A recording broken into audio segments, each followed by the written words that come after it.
네, 안녕하세요. 이화여자대학교 경제학과의 김윤경입니다. 발표들을 다 처음부터 다 들으셔서 잘 아시겠지만 저희가 이제 이번에 이 사이쌤 주제를 선정을 할 때 이제 세션 1이나 세션 2나 모두 관통하는 주제는 역시 이제 전력 안보였고요. 물론 에너지 안보도 얘기들을 많이 하시지만 상대적으로 이제 우리나라가 전력 안보는 정전율이 굉장히 없기 때문에 이제 우수하다라고 전 세계적으로 평가를 받고 있습니다. 근데 이제 이런 상황을 계속 유지하기 위해서 우리가 어떤 측면에서 더 고려를 해야 되는지, 뭐를 더 좀 준비를 해야 되는지 이런 측면에서 논의하기 위해서 오늘 세미나를 마련을 했습니다. 좀 전에 이제 사회자께서도 설명해 주셨고 저희 프로그램에도 나와 있는 거 잘 보셨지만 이제 저희가 세 분의 발표를 들었고 그래서 이제 매칭한다는 개념으로 저희가 세 분의 패널 토론자를 모셨고요. 그래서 이제 처음 시작을 일단 조용탁 교수님께 먼저 부탁을 드리겠습니다. 네. 좋은 자리 이렇게 불러주셔서 우리 이사님들께 감사 말씀드리겠습니다. 제가 사실 별로 드릴 얘기가 많지가 않은데 이제 공부를 해라 이런 차원에서 불러주신 것 같아서 세 분 발표 너무 잘 들었고요. 진짜 공부 많이 됐습니다. 그래서 세 분 얘기하신 것 가운데 제가 그냥 궁금한 거라니 좀 한국 실정에 빗대어서 좀 시사점 이런 걸로 좀 말씀을 좀 드릴까 합니다. 먼저 김영광 박사님 발표 굉장히 자료도 방대하고 아주 인상적이었습니다. 특히 미국의 시장 가격의 변동을 기반으로 해서 ESS와 결합된 하이브리드가 상당히 경제성이 좋다 하는 그런 자료를 갖다 아주 보여주신 게 굉장히 인상적이었습니다. 우리나라도 아마 장기적으로 저 부분을 따라가야 되는 거 아닌가 하는 그런 점에서 시사점이 굉장히 크다고 생각합니다. 근데 이제 우리나라의 경우에 이제 어떻게 따라갈 거냐는 것과 관련해서 이제 좀 ESS 정치에 대해 좀 말씀을 드리면은 그동안 아시다시피 우리나라 ESS는 단순 저장 기능에다가 REC라는 보고점 갖고 중심적으로 진행했기 때문에 그게 이제 여러 가지 문제점을 유발했죠. REC가 많이 주다 보니까 이게 충전도 많이 하고 방전도 많이 하고 이러다 보니까 결국은 어떤 문제든 화재가 생겨가지고 그게 이제 한국의 ESS 산업에 결정적인 타격을 좀 주고 있는 부분이 있고요.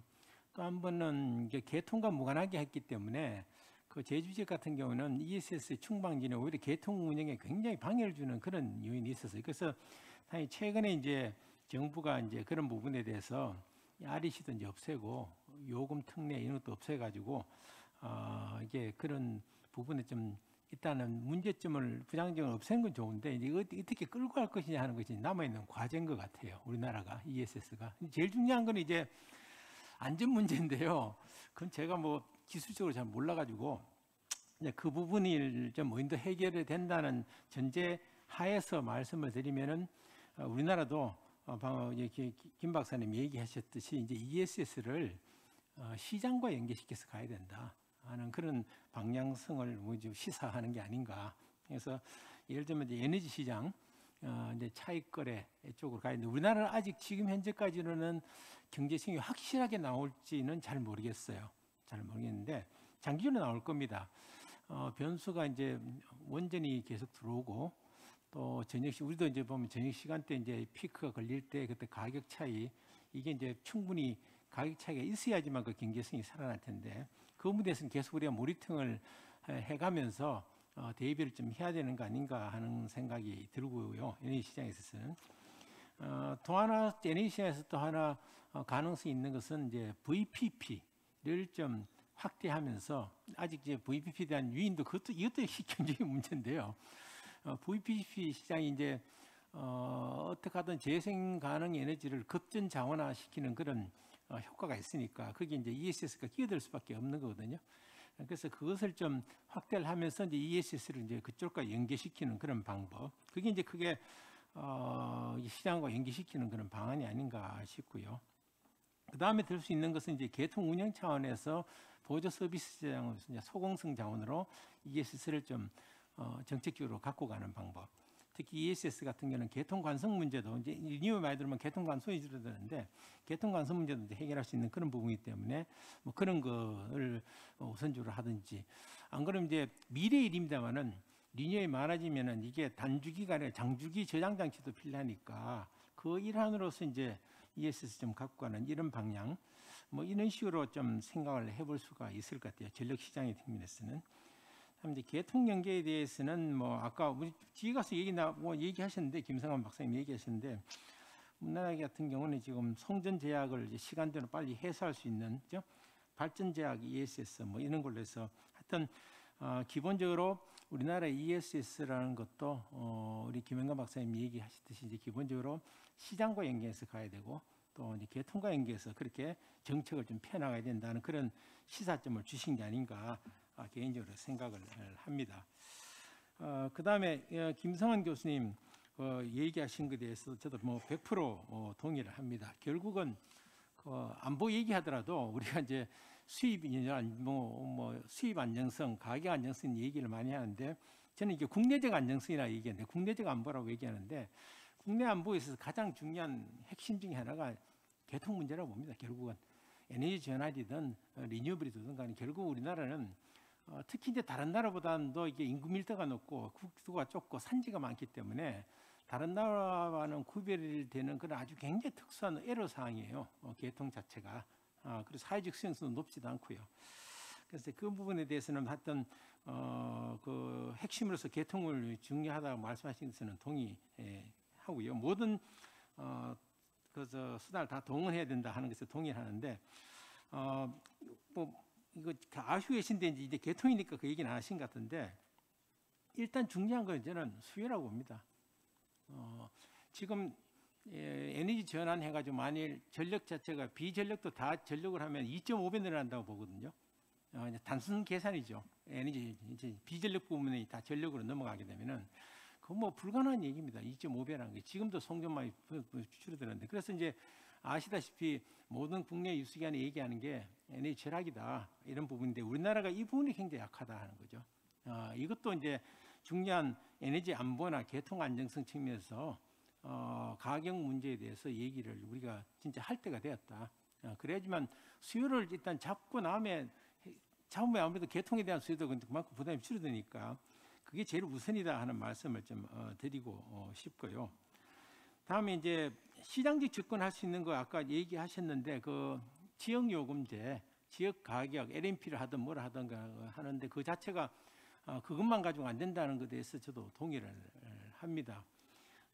그걸 주려면 시간을 주려면 가격이 굉장히 이제 차이가 커야 되는데 지역별로 저는 그것만 가지고도 안 될 가능성이 있다 생각이 드는데 왜냐하면 입지라는 것은 단순하게 경제학적 사람들이 비용만 갖고 움직이는 게 아니거든요. 여러 가지 문화, 왜 수도권을 비싸더라도 수도권을 왜 가겠어요? 거기에 시장, 인프라, 비즈니스 하는데 모든 여건이 잘 되어 있기 때문에 그런 몰리는 거거든요. 그러니까 이 부분은 전력 문제를 떠나가지고 저는 이제 지역 균형의 문제를 패키지식으로 가야 된다. 전력 요금만 LMP를 더 강화하는 건 하나의 필수 요건은 될 수 있겠으나 그 자체는 충분히 되게 어렵다는 느낌이 좀 들어서 하여튼 그래도 지역선을 주는 것은 기본이 해야 되겠죠. 그런데 그것만으로 되지 않는다는 것에 대해서도 기본적으로 또 동의를 하고요. 그리고 나서 이제 여러 가지 몇 가지 더 보완적 얘기를 해주신 건데 저도 다 동의를 합니다. 그 HVDC에서 곧바로 연결하는 것 자체 수도권으로 가는 방법 그것도 하나의 대안이라고 생각을 합니다. 그것도 어떤 장점이 있냐면 특히 이제 수도권 같은 경우는 HVDC 연결하면 고장 전류 문제도 부담이 줄어들기 때문에 HVDC가 갖고 있는 장점이 있는데 다만 이제 김상희 교수님 말씀하셨습니다만은 해주로 이제 갈 경우에 그럼 거기는 민원이 없겠는가에 대한 것도 한번 공사 과정에서 생기는 여러 가지 또 의민들하고 갈등이 있을 거예요. 일부 그 어떻게 잘 핸들링 하느냐 하는 문제가 하나 있을 것 같고요. 그리고 제주의 HVDC도 그런 게 나타나기 좀 고장이 잦아요. 근데 고장이 잦게 되면 이게 이제 제주니까 뭐 좀 규모가 작고 그렇다고 제주가 뭐 중요하지 않다는 얘기 아니라 수도권을 곧바로 연결하는 거기 때문에 수도권을 곧바로 연결하는 HVDC가 고장이 잦게 되면은 그 수도권의 전력의 어떤 그런 안정성 이런 부분에 대해서 상당히 대비를 해야 되거든요. 그런 부분에 대해서 상당히 좀 기술적으로 많이 좀 보완을 해서 신뢰성을 높일 필요가 있다 하는 그 말씀을 드리고, 또 하나 제가 전력 뭐 전공은 아닙니다만은 HVDC가 또 하나 갖고 있는 문제는 저주파 공진 문제예요. 그게 아직 정확하게 해결이 안 됐다고 저는 알고 있어요. 그래서 이런 부분에 대한 보완책도 좀 필요한 거 아니냐 하는 그런 생각이 좀 들었습니다. 그래서 그걸 포함해서 전체적으로 다양한 이런 해법을 제시해 준 거에 대해서는 굉장히 공감을 하고요. 그리고 분산화 자체도 아까 대안이 될 수 없다라는 얘기했는데 그것도 저도 이해합니다. 왜냐하면 우리가 리뉴얼 할 때는 이게 분산형 이렇게 얘기했잖아요. 근데 태양광하고 풍력은 전혀 분산형이 아니에요. 그거 환암지역이 다 몰려 있거든요. 해상풍력 아까 보였지만 다 선에 몰려 있기 때문에 그게 엄청난 망에 대한 수요를 갖고 오기 때문에 하여튼 지금 망 문제를 어떻게 할 것인지 우리가 생각할 수 있는 동원 뭐 다 동원해서 좀 풀어야 된다라는 생각을 하고 있습니다. 그런데 아까 얘기 덧붙이면 이제 수요 절약하는까지 덧붙여서 좀 했으면 좋겠다 하는 얘기고요. 마지막으로 신순영 교수님 얘기도 좀 공부를 많이 했습니다. 그래서 많이 했고요. 발표하신 거하고 제가 토론문 받은 거 조금 다른 보완하신 게 있고 있는데 제가 그것만 갖고 초안 주신 거 갖고만 말씀을 좀 드릴까 합니다. 제가 보기엔 두 가지 문제점을 제기하신 것 같거든요. 재생에너지가 많이 들어옴에 따라서 예컨대 기존의 설비들의 투자비 해소가 굉장히 어렵고 굉장히 곤란이 이제 좌초비용 문제 생길 가능성이 높다. 이거 어떻게 할 거냐? 이 시장 그도 좋으냐? 이 문제 하나고, 다음 두 번째로 마지널 프라이싱을 했을 때 위기가 왔을 때 가격이 막 스파이크 팍 튀어버린 거, 이 부분이 자체 좀 문제가 있다 하는 두 가지 문제점 굉장히 중요한 얘기를 좀 해주신 것 같아서 저도 그런 부분에 대해서는 굉장히 앞으로 우리가 더 고민해야 된다는 데서 200% 동의를 하고요. 그게 조금 연장선상에서 조금 제가 좀 덧붙인다면은 다 얘기하신 것 같은 맥락인데요. 약간 두 가지를 좀 구분해서 보자는 생각이 개인적으로 듭니다. 뭐냐면은 기존에 있는 시장 자체가 갖고 있는 한계하고 기존에 있는 시장 자체가 우리나라에서 제대로 작동하지 않아서 생기는 문제점이 있을 수 있다는 생각이 들거든요. 지금 우리가 마지널 프라이싱에 의한 정상적인 그런 전리 시장을 갖고 있냐? 저는 그건 아니라고 봅니다. 일단 소매부터가 말이 안 되거든요. 지금 소매 부분이 막혀 있고 그게 이제 지금 현재 도매 시장에 대해서도 여러 가지의 왜곡된 형태를 이게 어떻게 보면 교과서에 나오지 않는 시장이에요. 우리나라 시장은 전 세계에서. 도매 시장도 그것도 변동비 자체도 다 규제를 하잖아요. 정산 조직에서 다. 이제 이게 이 특수한 거기 때문에 이 현재 왜곡된 전통적인 도매 시장 자체를 정상화시키는 것이 시장의 안정성이라든지 이런 것에 기여할 부분은 없는가? 그런 부분이 있을 수 있다고 생각해요. 왜냐하면은 제가 뭐 그럴 수 있을 때도 그런 얘기 시장 개선을 또 많이 했지만 지금 워낙 석탄하고 원전 중심으로 정상되어 있다 보니까 그거를 정상적인 도매 시장으로 바꾸는 것만 하더라도 환경 개선이 돼요. 그러니까 그렇다면 마찬가지로 우리가 전통적인 마지널 프라이싱에 의한 도매 시장도 지금 정상적인 구조로 가게 되면은 오히려 시장의 안정성이라는 것은 더 증가될 수 있는 거 아니냐. 예컨대 가격 같은 것도 우리가 지금 그게 딱 하루 전 시장 하루밖에 없잖아요. 실시하장 없고 중단기 계약 시장 없거든요. 근데 외국엔 다 있는 거거든요, 이거. 근데 그거 이제 없는 상태에서 그걸 만들면은 우리가 아무래도 그런 데에서 안정성은 조금 높아지지 않겠나. 물론 그 자체가 모든 문제를 아까 얘기하신 두 가지 문제를 모두 해결해 주지는 않는다고 봅니다. 그런데 그런 부분도 좀 있을 수 있다 하는 얘기를 좀 말씀을 좀 드리고 싶습니다. 그래서 그런 차원에서 접근한다면은 고정비에 대한 투자 해소 문제에 대해서는 우리가 에너지 시장을 실시간 이중정산을 간다든지 보조수 서비스나 연령 시장에 가치를 정상적으로 주면은 예컨대 뭐 가스 같은 게 조금 효율이 좋고 융통성이 좋은 것은 거기서 살 수 있는 가능성 이런 것도 뭐 있을 수 있다는 그런 생각이 좀 들고요. 다음 두 번째로 설령 고정비 회수가 안 된다 하더라도 이건 제가 경제학자로서 얘기인데요. 슌페터가 얘기한 게 창조적 파괴라는 게 그거예요. 어차피 패러다임이 바뀔 때는요 망하는 놈 나옵니다. 그런데 자꾸 슌페터 얘기한 거는 그 비용으로 생각하지 말라는 거예요. 그러면서 세상은 바뀌는 거다. 근데 다만 이제 이 경우는 문제가 되는 것은 재생에너지가 경쟁력을 갖고 있어서 시장에서 경쟁이 있어가지고 자초자선들 밀어내는 게 아니라 지금 재생에너지는 보조를 갖고 들어오는 거잖아요. 그죠? 예, 그런 상태에서 기존에 투자된 비용의 이 회수가 안 되는 것 자체는 좀 문제가 될 수 있는데 이제 그 부분은 어쩔 수 없이 가야 된다면은 재생에너지가 경쟁력이 없더라도 보조금을 줘서 가야 된다면은 그 다음에 남아 있는 문제는 자초자산에 대한 보상 여부 문제라고 봅니다.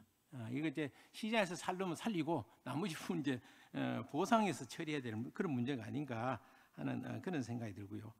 다음 두 번째로 이제 제기하신 가운데서 이제 가격이 뛰었을 때 한계 비용에 했을 때 대응이 좀 어렵지 않느냐 하는 부분에 대해서도 저도 이제 동의를 하는데요. 근데 이런 부분이 있어요. 어차피 그 가격이 석탄, 가스 둘 다 동시에 오는 상태에서는 가격이 오를 수밖에 없다고 생각합니다. 저는 기본적으로. 근데 거꾸로 얘기하면 역설적으로 얘기하면 저는 그렇게 얘기합니다. 어떻게 보면 이 재수한 얘기다만 오해하기 쉬운데 유리 불어올 때 있다 이런 겁니다. 왜? 그렇게 하면서 소매금이 올라가 버리잖아요. 그러면 수요자들이 반응하는 시그널이 나가잖아요. 근데 우리나라는 그 시그널이 없어요. 저는 이게 더 위기라고 봅니다. 소매 시장이 굉장히 억압적으로 규제되어 있기 때문에 연료 가격이 뭐 1억 8배 올라가는데 요금은 저유가 시대 때 그대로 가는 거거든요. 이것도 우리가 정상적인 시장이 아니기 때문에 생기는 문제거든요. 예. 그러니까 이것도 정상적인 시장으로 가서 수요가 100%다 요금에 반영 못한다 하더라도 어느 정도 30, 40%, 50%도 반영해주면 수요가 떨어질 거 아니에요. 그럼 당연히 도매시장의 S&P가 떨어질 거 아니에요. 그럼 이게 가격 프라이스 스파이크에 대한 약간의 그 완충 장치가 되는데 우리 이게 작동하지 않는다는 거죠. 그러니까 이것도 저는 우리나라의 시장이 전통적인 시장이 제대로 작동하지 않기 때문에 더 증폭된 문제가 바로 이런 부분이다. 이런 특수성이 있다 하는 그런 말씀을 좀 드리고 싶습니다. 그래서 이 얘기는 저는 역설적으로 그렇게 얘기하고 싶어요. 이제 프라이스 스파이크 났을 때 정부가 개입하는 건 맞는데 우리나라는 이미 개입하고 있어요. 그러니까 약간 유럽이 부럽다는 얘기는 뭐냐면 유럽이 시장 보냈기 때문에 가격이 폭등했잖아요. 그럼 정부 개입할 수 있는 거예요. 야, 너 왜 이렇게 인프라 많이 먹어? 너 횡재세네? 거둬들일 수가 있는데 지금은 우리나라가 다 조정해요. 정산 조정해서 너 많이 갖고 가지 마. 변동비 요금만 받아. 요금은 올리지 마. 이런 상태에서 이제 어쩔 수 없이 올라가니까 결국은 한전적자로 나타나는 거죠. 그게 아주 기형적으로 나타나는 거죠. 그러니까 이런 것들이 제가 얘기하고 싶은 거는 전통적인 도매 시장이나 전통적인 설비에 맞게끔 설계된 이 시장 자체가 제대로 안 되어 있기 때문에 문제가 더 증폭된 부분이 있다 이런 얘기죠. 그래서 이제 이런 부분은 그 부분대로 고치고 대신 이제 리뉴얼이 많이 들어왔을 때 어떻게 할 거냐 이건 또 다른 문제예요. 그래서 이제 그런 부분에 대해서는 새롭게 시장을 설계해야 된다는 부분은 이제 동의를 하고 다만 그 부분에서 시간관계상 제가 지금 너무 시간 많이 생각하는데 그것만 말씀을 좀 드릴게요. 리뉴얼이 들어와서 예컨대 완전히 기술적 특성과 경제적 특성이 다른 거거든요. 그렇다 하더라도 이 부분에 대해서는 기존의 전력 시장을 정상화시키면서 이것과 어떻게 좀 매치해가는 방식으로 나갈 수밖에 없지 않느냐. 그 얘기는 뭐냐면은 재생에너지를 아까 나중에 ESS를 붙여가 어떻게든 급전장하나만 붙여가지고 시장의 한쪽에 집어넣는 이런 방식으로 아마 진화될 가능성이 높지 않나 이렇게 개인적으로 그렇게 생각합니다. 왜냐하면은 그 시장이라는 것 자체가 제가 그걸 좋아하는데 시장 개혁이라는 것 자체는 이제 백지에서 쓸 수는 없거든요. 그 일반 패스 디펜던시가 있어요. 경로 의존성이라는 게 있어요. 그래서 이제 지금 현재 전통 시장에 약간 덧붙이는 패치식으로 해서 그렇게 시장이 좀 진화해 나가지 않겠는가 그런 생각을 좀 해봤습니다. 예, 이걸로 뭐 간단히 마치겠습니다. 예. 제가 그 명단에 두 교수님이 바로 위에 계셔서 제일 먼저 토론을 부탁드렸는데 잘못했네요. 그러니까 전 이사장님이시라 사실 제일 마지막으로 돌려서 오히려 약간 이런 그 큰 그림에서 보시는 시각을 좀 더 들었어야 되는데 제가 너무 앞단에 모시는 바람에 나머지 두 토론자께서 하실 말씀이 별로 없을 것 같습니다. 그렇지만 없으시면 안 되고 각각 토론 좀 일단 유 교수님 먼저 부탁드리겠습니다. 네, 서울과학기술학교 유승훈입니다. 세 분 발표 정말 감명 깊게 잘 들었고요. 세 분뿐만 아니라 또 우리 조영탁 이사장님의 거의 발제 수준의 또 토론에 대해서도 굉장히 감명 깊게 들었습니다. 그래서 드릴 말씀이 많이 줄어들긴 했습니다만 그래도 토론자로 왔기 때문에 말씀을 드리면 첫 번째 우리 김영관 박사님 발표해 주신 내용에 대해서 특히 재생에너지와 ESS의 어떤 하이브리드형의 결합이 필요하다는 점에 대해서는 당연히 전적으로 동의를 합니다.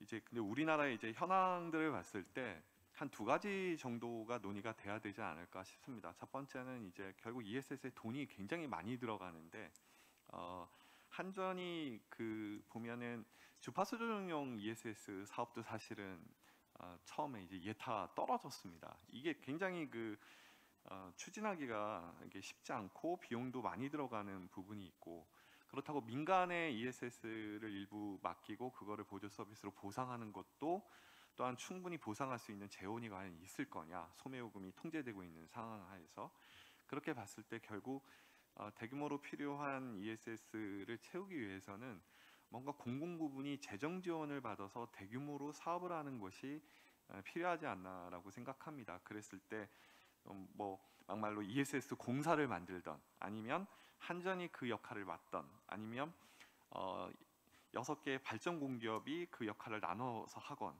아니면 KPX가 그 역할을 맡아서 하건 간에 머지않은 장래에 이 대규모 ESS를 설치하는 어떤 그 대규모 재정 사업, 공공 투자 사업이 반드시 있어야 된다라고 판단이 되고요.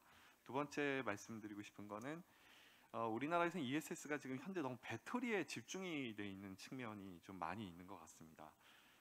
따라서 ESS를 좀 더 넓게 봐서 양수도 늘릴 수 있으면 늘리고, 기존의 수력 발전도 펌핑 기능을 좀 추가해서 애드온해서 수력 발전도 ESS 역할을 좀 해주고, 그리고 지금 논의만 되지 잘 활성화되지 않는 섹터 커플링도 좀 활성화시키고 하는 그런 조치가 필요할 것 같습니다. 두 번째로 김승환 교수님 발표하신 내용에 대해서 뭐 크게 한 4가지 대안을 말씀해 주셨는데 뭐 다 전적으로 동의를 하고요.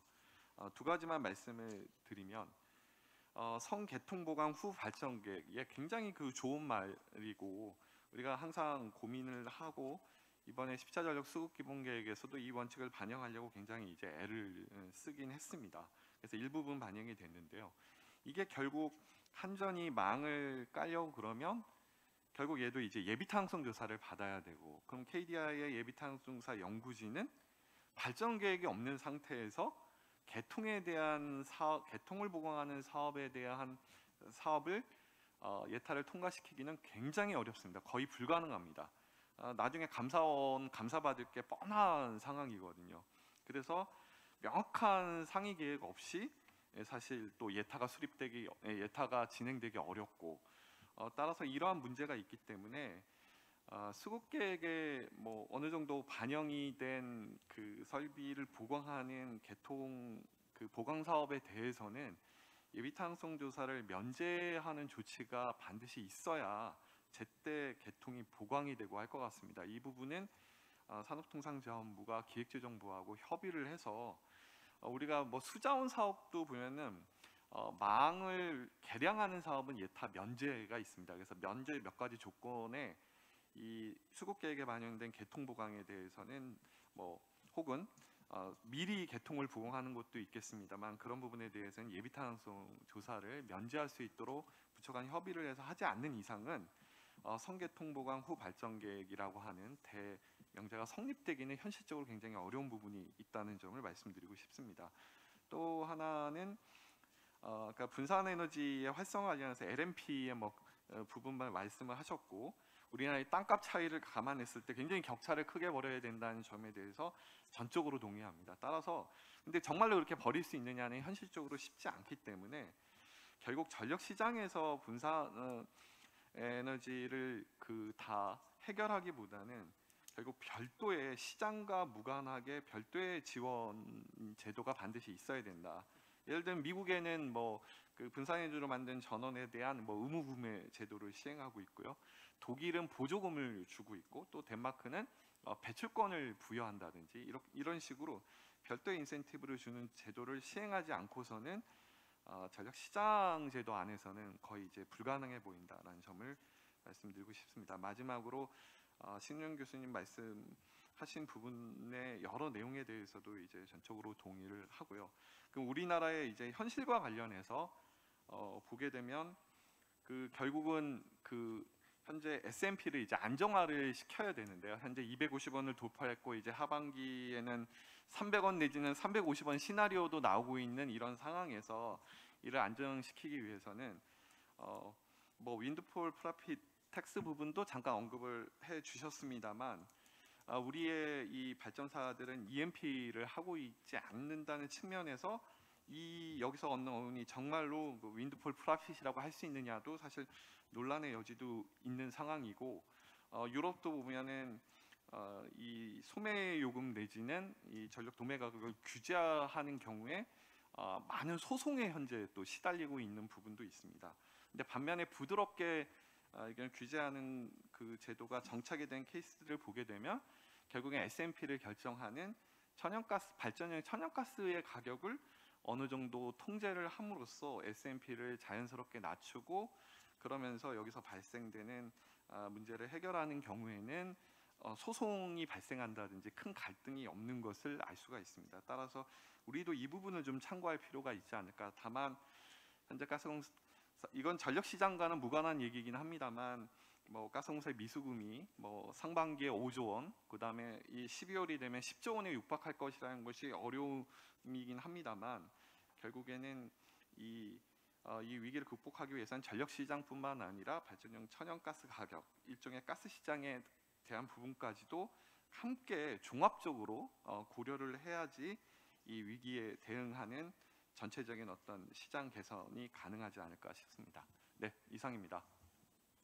예, 유 교수님 말씀 감사합니다. 저기 뭐 다들 잘 아시겠지만 유 교수님이 전력수급 기본계획에 계속해서 참여를 하고 계시고 주도적인 역할을 하고 계셔서 뭐 시장, 전력 수요 공급, 망까지 이제 아우러서 정말 좋은 말씀 해주셨고요. 그러면 이제 마지막으로 국책연구소인 에너지경제연구원의 이우수 박사님 부탁드리겠습니다. 네, 에너지경제연구원의 이우수입니다. 항상 이런 컨퍼런스에 제일 늦게 토론하는 사람들의 심정을 또 한번 느끼게 됩니다. 미리 앞에서 다 말씀을 주셨기 때문에 제가 이제 어떤 부분을 골라서 얘기를 할지를 계속 망설이고 있었는데 어쨌든 제가 말씀을 드리겠습니다. 일단 세 분의 말씀을 잘 들었고요. 기본적으로 상당히 지금 현실에 닥치고 있는 문제와 그리고 이제 시장의 구조 그리고 망의 건설 뭐 이런 부분들을 굉장히 뭐 신선한 시각으로 좀 발표를 해주신 것 같아요. 그래서 우선 김영관 박사님 발표에서는 뭐 신재생 에너지 비중이 굉장히 높은 그런 상황에서 그 재생에너지 사업자들 특히 뭐 태양광이나 풍력 발전 사업자들이 ESS 결합해서 나름대로 이제 시장의 도매 가격이 변할 때 어떻게 이제 arbitrage opportunity를 활용하는지 부분에 대해서 이렇게 설명을 해주신 거 보면 사실은 뭐 저도 뭐 그런 식으로 뭐 유인이 갈 거기 때문에 아마 앞으로 뭐 그렇게 될 거라고 생각을 하는데 어쨌든 여전히 뭐 ESS의 경제성이 아마 좀 발목을 잡고 있을 거라는 그런 좀 생각은 듭니다. 그리고 이제 김성환 교수님이 다시 또 망의 건설과 관련해서 그 사회적인 어떤 수용성 뭐 특히 뭐 주민들 굉장히 반대가 심해가지고 여기에 이제 우리가 뭐 대안을 한 몇 가지를 제시를 해주셨는데 뭐 이 부분에 대해서도 조금 이따 말씀을 드리겠습니다. 그리고 이제 마지막으로 신훈영 교수님이 그 전력 시장 구조와 관련해서 근본적인 문제점을 많이 지적을 해주셨습니다. 근데 사실 이제 이거를 우리나라 부분에 좀 적용을 시켜 보면 아까 조영탁 교수님께서도 그 말씀을 해주셨는데 저는 한 세 가지 정도의 문제를 해결해 봐야 된다고 생각이 드는 게 일단 기본적으로 현재의 전력 도매 시장 구조 하에서 우리가 전력 가격을 어떻게 그러니까 전기 요금이죠. 전기 요금을 어떤 방식으로든 일단 눌러놓고 이 문제를 다 도매 시장에서 사업자들한테 그 책임을 거의 전가를 해버리는 이런 구조 하에서 그러니까 굉장히 이제 규제가 심한 이제 시장 구조죠. 이런 상태에서의 근본적인 문제 해결도 이루어지지 않은 상태에서 두 번째로 이제 재생에너지가 계속 시장으로 들어오게 되는 그래서 시장의 문제가 또 추가가 되고 거기다가 계통의 안정성 문제까지 지금 더 이제 복합적으로 나타나는 그런 이제 문제가 있고요.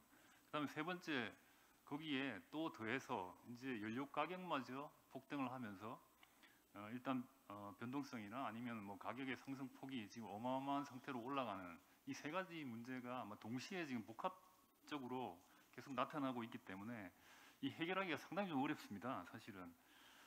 그런데 결국 어떻게 보면 개통을 얼마나 안정적으로 운영하느냐 측면에서 보면 재생에너지 설비는 현 상태에서는 굉장히 교란 설비입니다, 사실. 그런데 이제 어쨌든 이게 이제 시간이 지나면 주력 설비화가 되기 때문에 우리가 시스템을 어떤 형태로든 바꿔 나가야 되는 게 우리의 임무죠. 그래서 좀 더 이게 그 시장의 우선 뭐랄까 지금 운영 측면에서 우선 좀 보면요. 일단 재생에너지가 지금 시장에 우리나라는 사실은 변동성 재생에너지 비중이 그렇게 높지는 않습니다만은 일단 비중이 이제 높아질수록 사실은 그 시장의 효율적인 운영은 굉장히 힘들어질 거라고 생각이 됩니다. 왜냐하면 이게 그 기존의 화력 발전 설비, 뭐 원자력도 마찬가지겠습니다만은, 그러니까 기존의 원전과 화력 발전 설비들이 기본적으로 사실은 굉장히 이제 효율적으로 운영하도록 디자인이 되어 있습니다. 근데 재생에너지가 변동성 재생에너지가 들어옴으로 해서 이 출력 증감발 형태가 굉장히 이제 심화되는 거죠.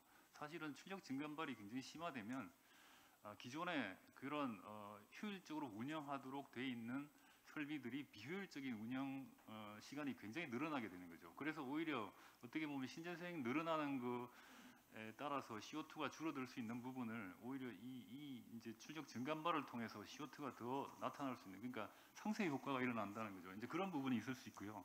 그다음에 아까 신은영 교수님께서 그 가격이 어떻게 보면 이제 신재생에너지 늘어나면서 평균 가격은 떨어지는데 다른 이제 연료 가격이나 뭐 이런 것 때문에 그 변동성이 굉장히 커진다. 뭐 저도 이제 그렇게 보고 있습니다. 지금 그런 문제들이 있어서 실제적으로 어떻게 보면 평균 가격이 떨어진다는 것은 기존 설비들의 좌초자산화될 가능성을 좀 시기를 빨리 당길 수는 있을 거거든요.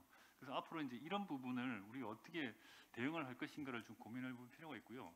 그리고 이제 개통 운영 측면에서도 상당히 뭐 주파수나 뭐 전압이 이 변동성이 굉장히 커집니다. 사실은 뭐 이 우리가 보통 그 관성이나 뭐 이런 부분에서 상당히 좀 영향을 미치기 때문에, 그래서 뭐 동기조성기 얘기도 나오고 뭐 여러 가지 얘기들이 나옵니다. 그래서 이제 그런 부분들에 대해서 뭐 물론 이제 기술적으로 상당히 좀 대응을 하고 있지만 이게 시장의 구조와 그러니까 시장의 제도 운영과 연계가 되지 않으면 상당히 좀 힘들어진다라는 거죠. 왜냐하면 유연성 자원의 그 시장 가치를 어떻게 보상을 할 건가 하는 그게 상당히 좀 중요한 부분일 것 같습니다. 결국은 신재생 에너지의 그런 변동성을 대응하기 위해서는 유연성 자원을 빨리 우리가 뭐 시장에 뭐 불러오든지 뭐 해야 되는데, 이게 시장 가치를 제대로 해서 보상을 해주지 않으면 결국은 그런 유인들이 전혀 없는 거죠. 그뿐만 아니라 뭐 잉여 전력이 나왔을 때도 마찬가지입니다. 이거를 어떻게 뭐 처리를 빨리 하든 이제 여러 가지 뭐 방법들이 있습니다만은 그런 부분에서 상당히 좀 고심을 해야 되는 부분이 있고요.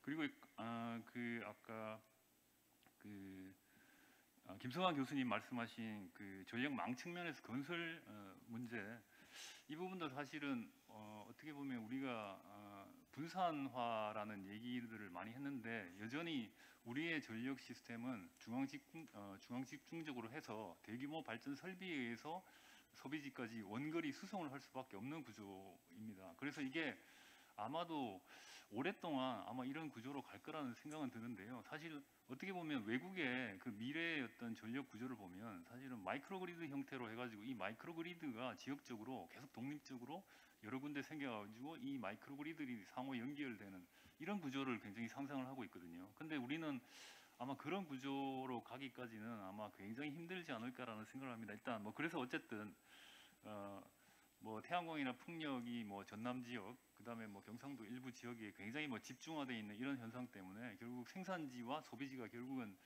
완전히 다른 이제 그런 형태 때문에 결국은 이렇게 그 송배전망 건설을 할 수밖에 없는 상황에서도 굉장히 이제 어려움이 있다는 거죠. 그래서 가능하면 이제 그런 기반을 좀 만들 필요가 있는데요. 사실은 뭐랄까 조금 이제 분산화되는 그러니까 지역적으로 뭔가 생산과 소비를 할 수 있는 밸런스를 좀 맞춰줄 수 있는 그런 부분에 대한 어떤 기반을 좀 우리가 좀 고려를 좀 해볼 필요가 있지 않을까라는 좀 생각은 듭니다. 그래서 오히려 수도권에도 정말 전력 소비가 이제 계속적으로 늘어나는데 과연 뭐 태양광을 설치할 수 있는 여력이 없을까 이런 부분을 좀 구체적으로 좀 들여다볼 필요가 있고요. 그리고 아까 LMP 뭐 얘기도 많이 나왔고요. 그러니까 이 로케이셔널 마지널 프라이스는 사실은 전력 시장의 운영 뭐 이런 측면에서 아직은 우리가 뭐 조금 뭐 시기상조인 것 같고요. 결국은 송배전망 비용을 지역적으로 어떻게 차별하느냐, 차별해서 전기요금에 반영하느냐 이제 이런 문제로 기결이 될 수 있을 것 같은데 이게 아까도 뭐 저희가 몇 분들하고 이제 좀 얘기를 했는데 사실은 송배전망에서 송전망 차이와 또 배전망의 차이는 또 다른 문제에서 이걸 거의 이제 동시에 놓고 보면 거의 이게 지역별로 차이가 크게 나타나지 않는 이런 상황이 또 발생해서 또 그런 문제들이 좀 있습니다. 그래서 일단은 이거를 뭐 어떤 형태로든 발전 설비에 지역적인 뭐 가격 신호는 갈 수 있도록 좀 고민을 해봐야 되는 문제고요. 그리고 특히 이제 지금 공급 측 얘기들만 이제 굉장히 좀 많이 했는데 어쨌든 가장 중요한 문제는 결국 이제 수요 측에서 우리가 어떻게 절약을 하고 효율 향상을 해나갈 것인가. 이건 결국 또 가격 신호와 연계가 되기 때문에 이 가격 체계 결국은 시장의 가격 체계를 어떻게 좀 효율적으로 가져갈 건가가 가장 합리적인 대안이 될 것 같습니다. 그리고 이제 시장 구조와 관련해서는 결국 우리가 사실 현물 시장 100%를 변동비 형태로 해가지고 지금 시장을 운영하고 있는데 사실은 가격 비딩 형태로 가격 입찰로 가는 게 저는 뭐 바람직하다고 보고요. 그리고 이제 그러기 위해서는 결국 계약 형태의 계약 중심으로 시장을 운영할 수밖에 없다라고 생각합니다. 그렇지 않으면은 안 그래도 지금 연료 가격이 폭등한 상태에서 현물 중심으로 가면 더 이제 뭐 그런 문제들을 심화시킬 수 있다라는 생각이 들고요. 그래서 일단 계약 비중을 상당히 좀 거의 상당 부분을 좀 할애를 하고 단지 이제 현물 시장은 밸런스 차원에서 우리가 좀 수급 균형을 맞출 수 있는 그런 차원으로 아마 가야 되지 않을까라는 생각을 하고 있습니다. 그런데 뭐 거기까지 가기에는 상당히 뭐 여건이 좀 어려운 상황이라서 뭐 어쨌든 향후에는 이제 그 부분을 좀 생각할 필요가 있지 않을까 뭐 그렇게 생각을 하고 있습니다. 네, 이상입니다. 네, 박사님 말씀 감사합니다. 제가 이제 그러니까 발표하신 분들께 이제 답변하실 수 있는 시간을 드릴 건데요. 이제 그 전에 플로어에서 사전적으로 좀 질문을 몇 가지 받았습니다. 그래서 혹시 이제 발표자분들께서 그러니까 토론에 대한 패널들에 대한 답변을 해주실 때 이 질문도 좀 같이 답변해 주실 수 있으면 감사하겠고요. 일단 그러니까 질문하신 분들의 성함이나 이런 건 밝히지 않고 그냥 이제 저의 호기심과 같이 묶어서 말씀을 드리겠습니다. 일단 첫 번째는 이런 이제 기반 시설을 확대를 하게 되면 전기요금이 오르는 것을 가속화하지 않겠느냐라는 질문이 한 가지가 있고요. 그다음에 이제 두 번째는 ESS 화재에 대한 대비책은 없는지를 문의하셨어요. 저는 이게 사실 이 부분은 오히려 이제 미국에 계신 김영관 박사님께서 혹시 미국 쪽에서 어떤 사례가 있으면 좀 알려주시면 좋겠다는 생각이 들고요. 그다음에 이제 세 번째는 이게 이제 뭐 비단 제주만 발생할 건 아니고 이제 앞으로 점점 우리나라 전국적으로 나타나겠지만 출력 제한이 많이 발생하고 있는 제주와 같은 상황을 방지하려면 우리나라가 어떤 저장 장치 확대를 위해서 또 어떠한 노력을 더 해야 되는지에 대해서 질문을 하셨습니다. 이 질문도 혹시 가능하시면 발표자들께서 좀 같이 섞어서 답변해 주시기를 부탁드립니다.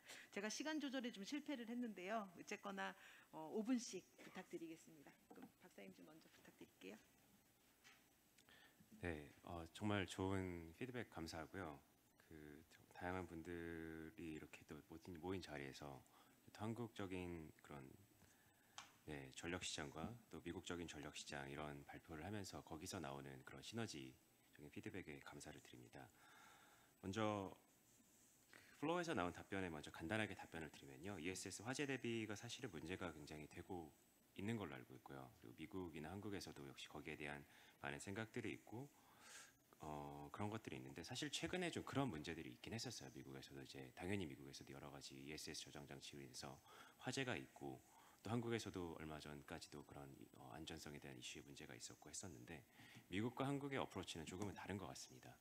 한국의 어프로치는 이게 안전하지도 않을 수 있을 것 같으니 안전해질 때까지 두고 보자인 것 같고 미국의 어프로치는 안전하지 않으니 우리가 안전해질 때까지 열심히 운영을 해서 데이터를 모으고 경험을 모으고 그거를 바탕으로 발전을 시키고 그거를 발전을 해서 화재가 나는 걸 줄여보자라는 견지였던 것 같고요. 예, 그런 측면에서 사실은 양쪽 다 정말 다 좋은 어프로치고 어떻게 보면 중요한 것 같고 그 안에서 절충된 부분을 찾아야 될 것 같지만 네, 장기적으로는 ESS가 그런 미래 신재생 에너지가 가득 찬 그런 그리드에서 필수 불가결한 요소가 될 것이라고 보았을 때 장기적으로는 거기에 대한 대비를 또 충실히 해나가는 것도 나쁘지 않나 하는 생각을 합니다. 아까 그 여러 가지 그 조언들을 주셨는데요. 그 피드백 중에서 제가 공통적인 부분 하나를 뽑아서 먼저 말씀을 드리고 부분적인 거를 간단하게 짚고 넘어가겠습니다. 하나는 그 ESS 저장 장치의 그런 경제성 문제에 대한 질문이셨는데요. 미국의 경제성과 한국의 경제성이 다르고 이제 거기에 대한 정책적인 제언이나 그런 방향성이 좀 다를 수 있다라는 그런 이제 피드백이었는데 거기에 대해서 아주 간단하게만 답변을 드리면 이제 코스트와 밸류라고 저는 생각을 합니다. 코스트와 밸류적인 측면에서 사실 미국과 한국의 하드웨어 코스트는 그렇게 차이가 많이 나지 않는다고 알고 있습니다. 하지만 한국은 전반적으로 뭐 에너지 스토리지 측면뿐만이 아니라 신재생 에너지 소프트 코스트, 하드웨어가 아닌 다른 측면에서 소프트웨어적인 코스트가 굉장히 높은 걸로 알고 있고요. 상대적으로 이제 그런 것들이 이제 전반적인 밸류를 좀 낮춘다고 알고 있고 사실은 그거보다 더 중요한 거는 실질적으로 얼마나 많은 레버뉴를 얻느냐, 수익을 얻느냐 이런 측면인데 한국과 미국의 다른 점은 두 가지인 것 같습니다. 하나는 한국은 S&P를 사용을 해서 전국의 가격이 똑같고 이제 거기에서 나오는 밸류를 다 똑같이 이렇게 얻는 건데 미국은 로케이셔널 마지널 프라이싱 여러 가지 이제 지역에 따라서 가격이 다르고 몇 천 가지 또 몇만 가지 종류의 그런 가격 프로파일이 존재를 하기 때문에 그런 로케이션의 선택에 따라서 굉장히 많은 수익성을 얻을 수 있고 그리고 사실 인더스트리와 얘기를 해봐도 예를 들어서 텍사스 웨스턴 지역, 웨이커 지역에 이제 많은 에너지 스토리지 장치 회사들이 들어갔는데요. 뭐 내부적인 뭐 그런 것들이라 정확하게 저도 알 수는 없습니다만 그들이 얘기한 바에 따르면 최근 몇 년 동안 지었던 ESS 에너지 저장 장치의 그 평균 수익 회수율, 그 브레이크 이븐 포인트죠. 그게 한 2, 3년 정도였다고 하고 맥스는 5년 정도라고 생각을 한다고 합니다. 그 이상이 되면은 이제 사업을 투자를 안 하는 걸로 알고 있고요. 이제 그렇게 해서 미국은 그런 볼러타일한 프라이스, 아비트레이징 프라이스를 할 수 있는 포인트들이 많은데 한국은 아무래도 한 개밖에 없으니까 거기에 대한 차이가 좀 있는 것 같고요.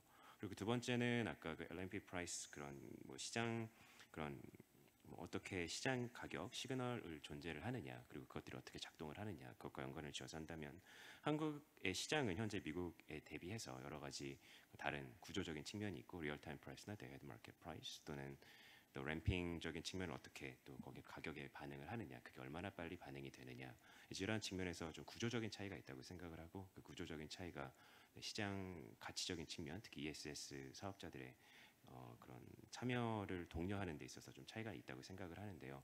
사실 제가 알고 있기로도 한국은 굉장히 다양하게 발전 방향을 모색을 하고 있고 앞으로 리얼타임 마켓, 또 데이드 마켓, 또 앤서리 서비스 마켓 이런 것들에서 프라이싱 시그널과 또 마켓 구조적인 측면에서 굉장히 많은 발전을 꾀하고 있다고 알고 있습니다. 또한 뭐 지역적인 그런 반영도 여러 가지로 고려를 하고 있는 걸로 알고 있고요. 또 그러한 또 시장으로 발전이 된다면 현재 ESS 사업자들이 뭐 지금과는 다른 또 다른 기회들을 모색할 수 있고 또 많은 시장 참여를 독려할 수 있을 거라고 생각을 합니다. 뭐 이 정도로 네, 답변을 마치고요. 또 추가적인 질문이 있으면 또 응답하도록 하겠습니다. 네, 감사합니다. 그다음에 김 교수님 부탁드리겠습니다. 네, 저도 플로어 질문부터 먼저 답변을 드리면 첫 번째 질문이 이제 이런 기반 시설이라고 질문하셨는데 기반 시설 확대를 했을 때 전기요금이 가속화될 가능성이 있지 않느냐. 기반 시설이 뭔지는 제가 정확히 이해하지 못했는데 제가 발표한 내용에서의 뭐 기반 시설이라고 하면 뭐 그러니까 전력망 투자 대안으로서의 ESS의 비용이라든지 아니면 HVDC 장거리 선로의 아주 천문학적인 비용이라든지 이런 것들이 있을 텐데요. 근데 이게 분명히 그 설비들 자체는 비용이 증가되는 건 사실입니다. 그런데 이런 설비들이 들어와서 재생에너지들이 더 많이 들어오고 그것들이 연료비를 대체할 수 있다면 분명히 우리한테 나가는 돈이 줄어드는 효과가 분명히 있고요.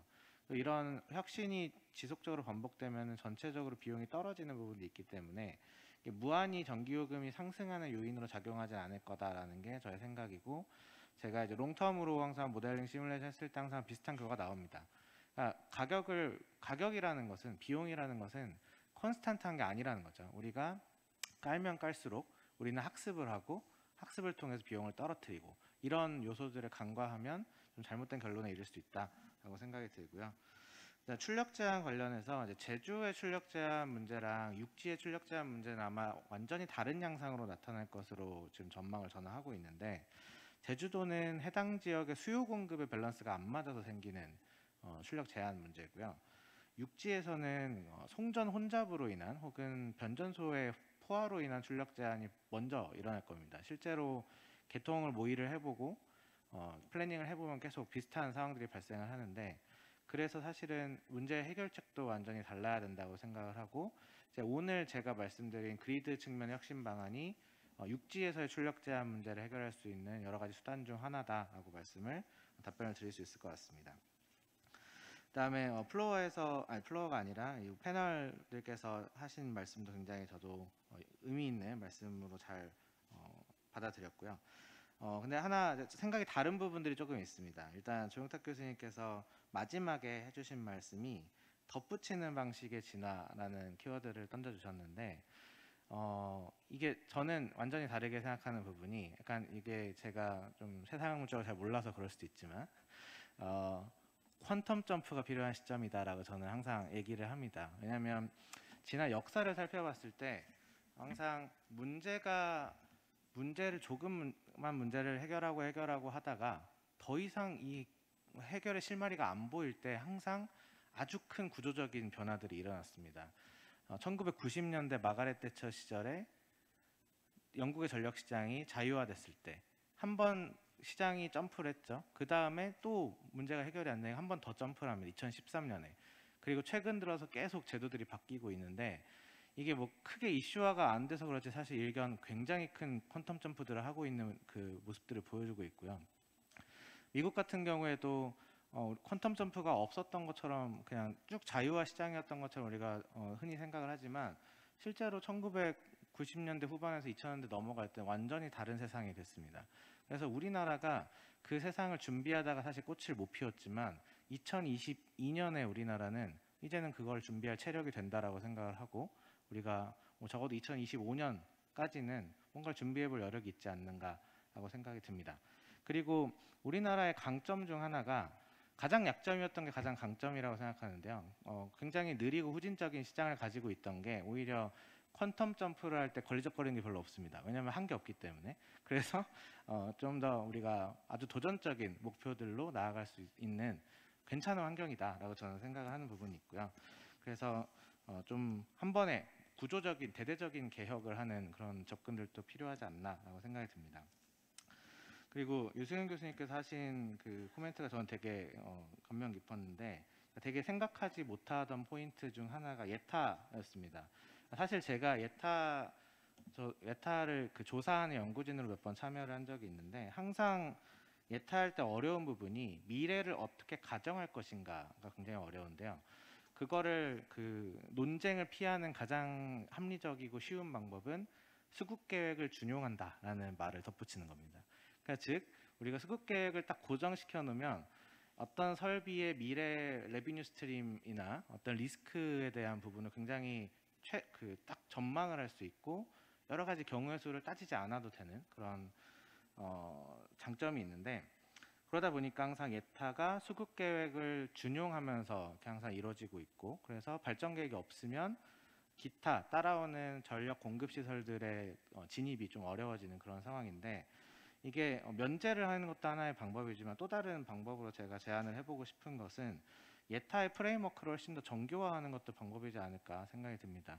그러니까 결국 우리가 아까 EU 하이웨이 2050 프로젝트에서 봤듯이 못할 건 없다라고 생각하거든요. 그러니까 여러 가지 시나리오를 가정하고 그 시나리오에서 공통적으로 발생하는 그 경우의 수에 대해서만 근거를 갖고 투자한다. 뭐 이런 좀 고도화된 의사결정을 할 수도 있지 않을까라고 생각이 들고, 그런 방식을 한번 말씀드리는 이유는 우리가 결국 계속 망 사업이나 뭐 대규모 ESS에 대한 한전의 투자나 좋은데 되게 쉽게 드라이브할 수 있는 방법인데, 이 투자가 가장 효율적이라는 보장이 안 된다는 게 가장 문제입니다. 이런 독점 사업자들이 아주 대규모 사업을 재정 투자를 한다라고 했을 때 애초에 어떤 아이디얼한 코스트가 얼마인지조차 우리가 파인딩을 못하는 거죠. 그래서 그런 문제들을 그냥 놔둔 채로 예타를 면제하면은 이게 비효율성을 높일 수 있는 리스크가 좀 있기 때문에 좀 더 체계를 고도화하는 것도 하나의 방법이지 않을까라고 생각이 듭니다. 네, 이상으로 답변 마치겠습니다. 감사합니다. 감사합니다. 그 다음에 마지막 발표해 주셨던 신 교수님 부탁드립니다.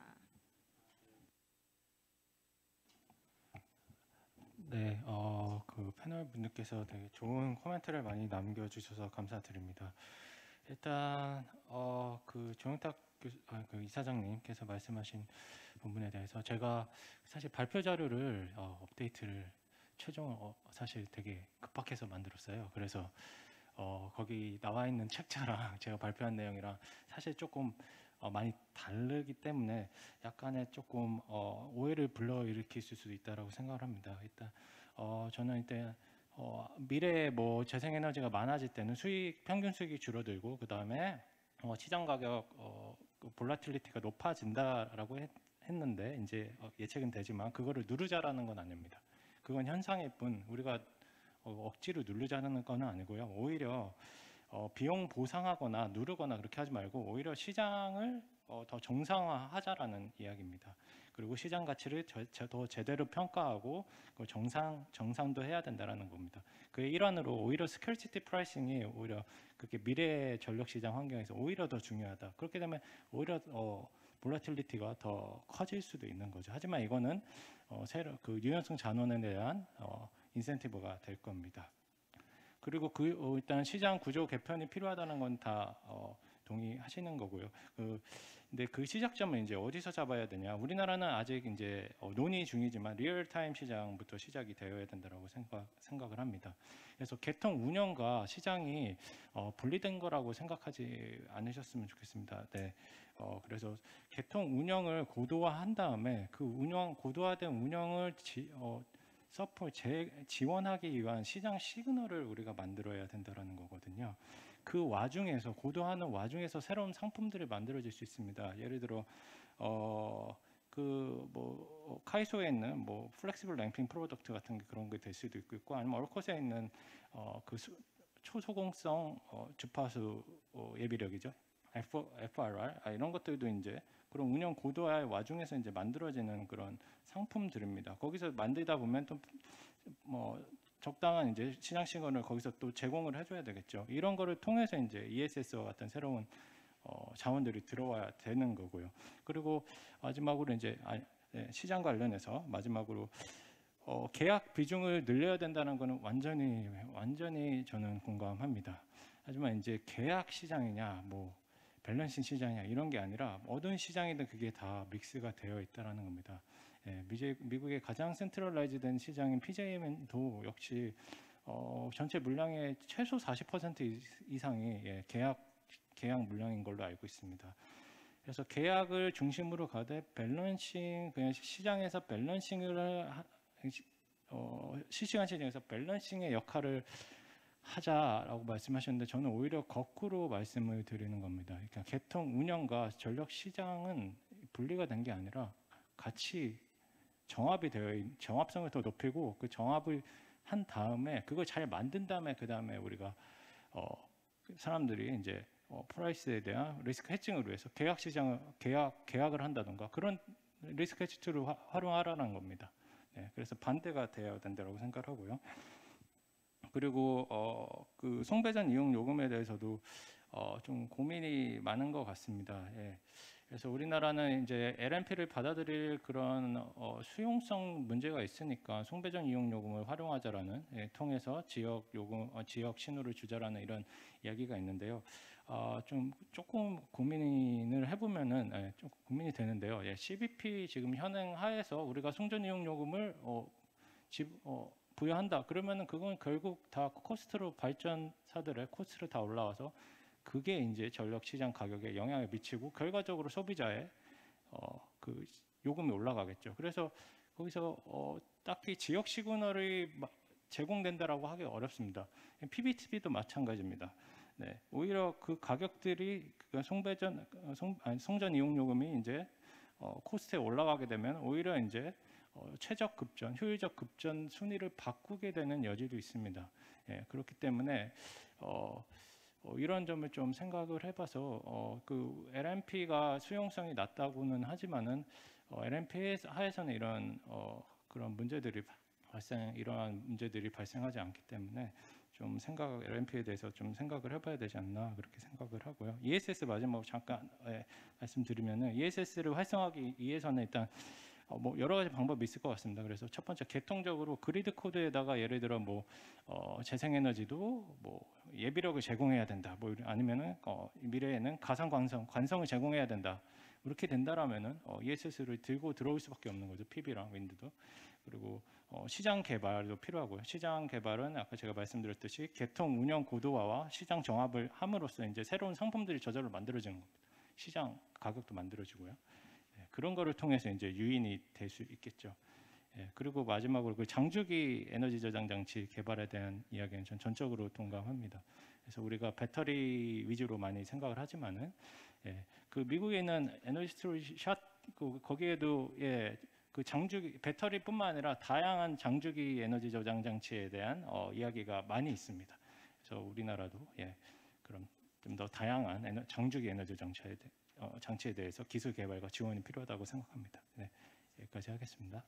네, 말씀 감사합니다. 저기 플로어에서 질문이 혹시 있으시면 제가 여러분들의 저희 커피 브레이크를 시간을 뺏는 게 너무 죄송해서 딱 한 분만 받았으면 좋겠는데요. 한 분인데 두 분 하셨네요.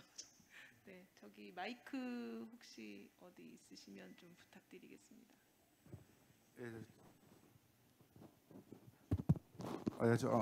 한전전력연구원의 CFI 실증센터장 신정훈입니다. CFI는 이제 저희들 그 전력연구원이 한전이 재생에너지 수용력을 좀 향상시키는 기술을 개발하자 그래서 만든 그런 센터가 되겠습니다. 간단하게 질문 한 두 가지 정도 드리면 일단 그 망 문제에 관해서 제가 한번 여쭤보고 싶은 게 김승환 교수님 여러 가지 망 문제 해결책 얼터너티브 많이 말씀하셨는데 지금 저희들도 진행 중에 있는 것도 있고 많습니다. 근데 궁극적으로는 사실 가장 좋은 건 망을 많이 까는 게 가장 좋은 거잖아요, 그죠? 근데 문제는 이제 사회적 수용성 문제가 그대로 남아 있고, 그 다음에 우리가 어차피 넷제로로 무조건 가야 된다면 넷제로 문제를 해결하고 사회적 수용성 문제를 해결함과 동시에 뭐가 또 문제가 하면 비용 문제입니다. 근데 아까 조 교수님, 조영탁 이사장님이 그 혁신의 대가이신 조세프 슌페터를 소환해 주셔가지고 비용 문제를 캔슬을 시켰기 때문에 그걸 감안한다면 저의 제안은 뭔가 하면 그렇다면 한 가지 솔루션이 있는 게 뭔가 하면 HBC도 여러 가지 문제점이 있잖아요. 지중화 문제가 또 지중선로화하는 문제, 송전선로 그러니까 3, 4, 5kV 이상 1호선이나 3, 4, 5kV 이상의 송전선로를 지중화로 구성하는 건 어떠냐라는 그런 제안을 한번 가감히 던져보면 어떨까 싶고요. 그러면 여러 가지 사회적 수용성 문제, 뭐 비용 문제도 이미 이제 만약에 이제 안 된다면 그다음에 재생에너지 수용 문제도 다 풀리지 않을까라는 생각이고 그런 제안에 대해서 패널분들이 어떻게 생각하시는지 그게 하나고 두 번째는 아까 김원관 박사님 말씀하셨던 그 DOE의 그 프로젝트가 그 ESS 그러니까 장주기나 단주기나 전부 다 그 비용을 프라이스를 90%까지 낮추는 연구를 많이 한다고 하셨는데 제가 그 장표를 잠깐 아까 정확하게는 못 봤는데 그 배터리도 같이 포함되어 있는가 모르겠습니다. 그러니까 배터리가 포함되어 있다면 배터리 ESS에서 과연 어떤 점의 기술 개선을 해야 프라이스가 다운되는지 제가 상당히 궁금하거든요. 그게 제 질문 그 두 가지 질문입니다. 이상입니다. 저기 교수님과 박사님 답변 짧게 부탁드리고요. 그 나머지 이제 더 추가적인 부분은 제 생각엔 저희 세션 끝나고 따로 말씀하시면 좋을 것 같습니다. 네, 아마 저한테 질문 주신 거는 지중화도 하나의 좋은 솔루션이다라는 말씀이신 것 같은데 전적으로 공감을 합니다. 근데 제가 지중화를 이제 안 넣은 이유는 좀 고민이 많았는데 제가 이렇게 모 지자체랑 이제 지중화 송전선로 건설 과정에서 나왔던 서베이가 앞에 보여드렸던 서베이입니다. 그래서 1차적으로 저런 송전선로 자체에 대한 서베이를 하고 두 번째로 이제 지중화를 또 물어봤는데 지중화조차도 반대를 많이 하셔가지고 그러니까 그냥 싫으신 거죠. 그래서 그걸 어떻게 할까 이제 고민하다가 장표에서 뺐는데 저는 지중화는 여전히 좋은 솔루션이라고 생각을 하고 있습니다. 네. 네, 그 에너지 저장 장치, 특히 장주기 에너지 저장 장치에 대한 에너지 샷에 대해서 답변을 드리면요. 네, 여러 가지 그 에너지 스토리지를 고려를 하고 있고요. 이제 거기에 들어가는 게 꼭 리튬 아이언뿐만이 아니라, 그러니까 두 가지 정면을 말씀드릴 수 있을 것 같아요. 롱 듀레이션 에너지 스토리지에서는 다양한 기술들, 정말 에어플로우라든지 뭐 리퀴드, 솔리드 이런 것들을 전부 다 많이 고려를 하고 있고, 또 그런 숏 듀레이션 쪽에서는 리튬 아이언 또는 그걸 대체할 수 있는 비슷한 물질을 더 싸게 그리고 더 릴라이블하게 할 수 있는 그런 것들을 하고 있고요. 사실 제가 지금 참여하고 있는 프로젝트 중에 하나가 ROVI라고 있습니다. Rapid Operation Validation Initiative라고 ROVI라는 게 있는데요. 거기서 하고자 하는 게 사실은 앞으로 10년 안에 90%를 줄인다는 게 굉장히 좀 챌린징한 그런 목표일 수도 있고 해서 여러 가지 지금 하고 있는 에포트 중에 하나가 Scientific ML이라는 그런 용어가 요새 미국에서 많이 쓰이고 있습니다. 그게 어떤 거를 의미하냐면 현재 지금 롱 듀레이션 에너지 스토리지나 리튬 아이언 또는 그 기타 여타 스토리지를 오퍼레이션을 한 경험이 지금 길어야 몇 년, 짧으면 6개월, 1년이고 그리고 다양한 기술들을 개발하기 위해서는 여러 가지 데이터들이 필요한데 지금 우리가 가지고 있는 6개월, 1년짜리 데이터를 가지고 앞으로 에너지 스토리지가 20년, 30년 또는 25년 동안 안정성 있게 돌아가려고 하는데 우리가 어떤 기술을 택해야 되고 어떤 기술을 집중적으로 개발해야 되고 이러한 기술들 또는 테크놀로지 또는 머티리얼, 케미컬들이 어떻게 작동을 할지 우리가 6개월, 1년 동안 모은 데이터를 가지고 알아보자 라고 하는 게 이제 ROVI라는 게 있고요. 이제 그런 것들을 통해서 앞으로 정말 그러니까 지금까지처럼 우리가 뭐 5년, 3년 동안의 데이터를 가지고 추적을 하는 것뿐만이 아니라 단기간의 데이터를 가지고 여러 가지 가능성 있는 물질들과 후보군 또 후보 데이터들을 총합을 해서 앞으로 90% 리덕션을 할 수 있는 후보군들을 가장 빨리 찾아보고 거기에 시간과 집중 그리고 돈을 투자를 하자라는 명명으로 그렇게 되어 있습니다. 네, 이상으로 답변 마치겠습니다. 네,